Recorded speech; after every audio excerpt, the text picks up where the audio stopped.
Joyce Hicks' ability to transform ordinary landscape scenes into beautiful works of art has made her an internationally acclaimed artist. Her dynamic brushwork and expressive use of color combine in a unique way, giving her paintings a fresh, welcoming look that is easily recognizable. She paints with a powerful signature style that invites viewers into her scenes for a glimpse of a simpler way of life. She shares her love of the landscape with viewers by painting a variety of subjects, from rural farms and country landscapes to time-worn coastal cottages sitting at the edge of the sea. Her paintings have received international recognition through various shows and awards, and she is a signature member and 3-time award winner of the prestigious American Watercolor Society. She resides in Texas with her husband and little dog Sassy.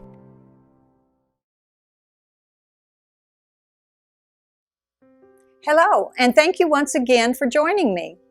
With this latest DVD, I've decided to deviate from the subject of landscapes and concentrate instead on how simple, organic shapes found in flowers can help loosen up your painting style.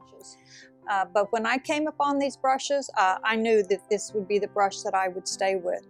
That's one thing you'll want to practice with your brushes so that you can learn to use your brush all the way from the ferrule to the very tip to get the most out of it.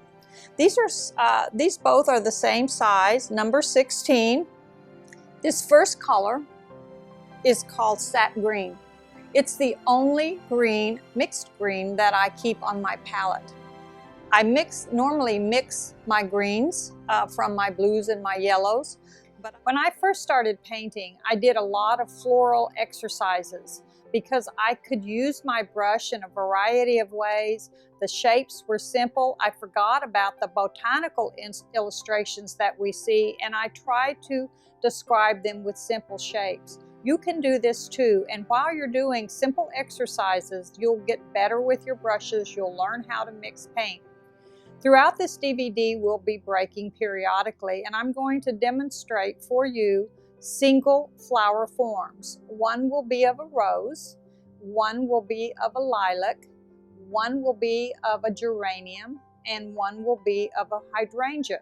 If you do all 4 of these exercises before you try to attempt a whole bouquet, you'll be more confident once you try to put them all in a bouquet or a floral arrangement of the rose. So as you can see by placing it here, now this rose form is looking in that direction.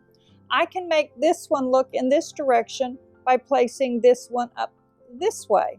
And now you see, I don't put it on like this. That's what we all do when we start. Use the whole side of your brush and put a healthy big stroke on, and then let the watercolor do the work for you. But make it easy on yourself. Look at the outside lines. They're simple shapes, and it has a center, and then we can imply these petals. Now we're going to add more pigment and get to this value here.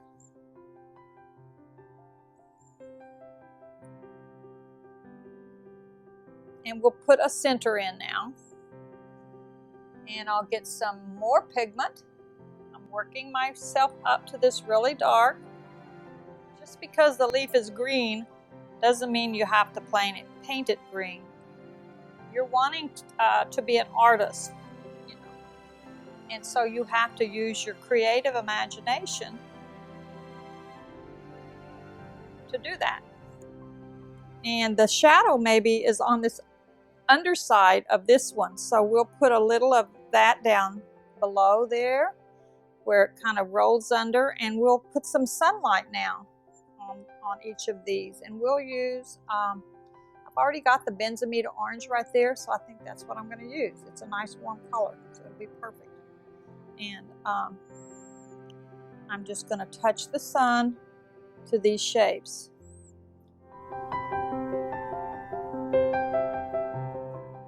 We're going to do another simple organic shape, and this time we're going to paint it in such a way that may lead you to believe that it's a lilac, just like we're doing in the major demonstration of the bouquet of flowers we're doing today in this DVD. Look at all those petals. We don't need all of those petals. We just want to imply a few so that you can see that's the texture of the lilac. And start laying in some leaves. These are just brush strokes. They're really not even, don't even think about them as being leaves.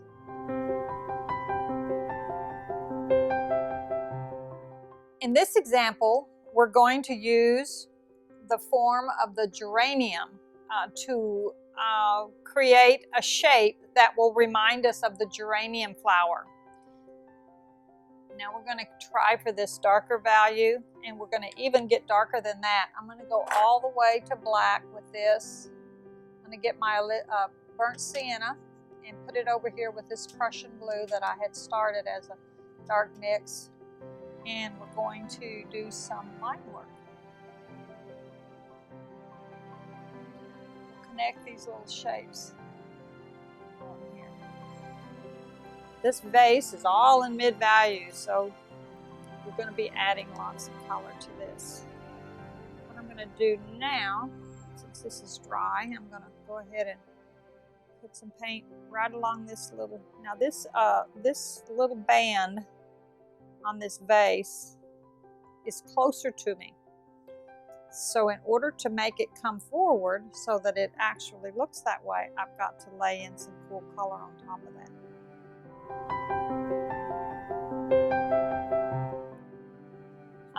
I'm not particular when I put this on. I want to have a variety of edges of soft and hard, and so you don't want to just be painting them. I'm going to go ahead and paint this center one really perfectly and let you see which one is more interesting. So I would just paint those in with some green, and then all of a sudden I have the green into the top part of this tiny, tiny painting. When you finish a painting, or you think you've finished your painting, it's good to get away from it for a little while. When you're up close like this, it's often hard to see some things that may become obvious after you have a fresh eye and you look at it for the next day.